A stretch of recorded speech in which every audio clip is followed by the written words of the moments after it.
Si tu es data analyst ou que tu aspires à le devenir, il faut que tu sois conscient de certaines choses. Aujourd'hui, se contenter d'être un technicien de base de données qui fait du SQL toute la journée, malgré tes connaissances du domaine, tu vas être sur le viseur.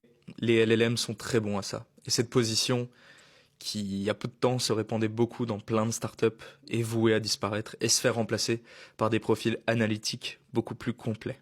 Je parle de profils qui sont aussi bien capables de parler avec les différents départements de business et de produits pour définir des leviers décisionnels importants, mais qui seraient également capables de développer ou de manier des infrastructures analytiques, des pipelines de données pour en sortir des produits data qui aident réellement à la décision au jour le jour du business. Et ça, pour moi, plutôt qu'un stress nouveau, il faut le voir comme une opportunité.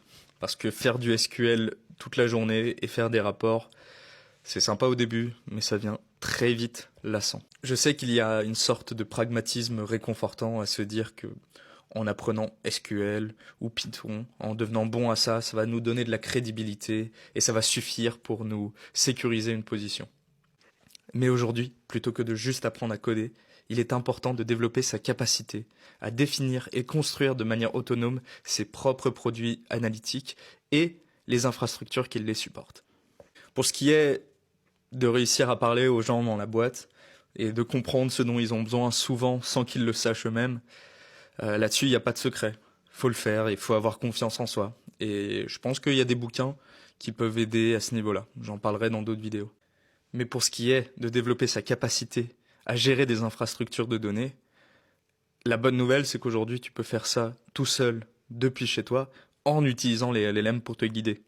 Et tu verras qu'il y aura des erreurs, mais justement, ta capacité à comprendre le besoin global de la pipeline analytique et pouvoir reconnaître quand le LLM fait un mauvais choix, c'est ce qui t'assure au long terme de rester celui dont les compagnies ont besoin et non celui qui va être remplacé.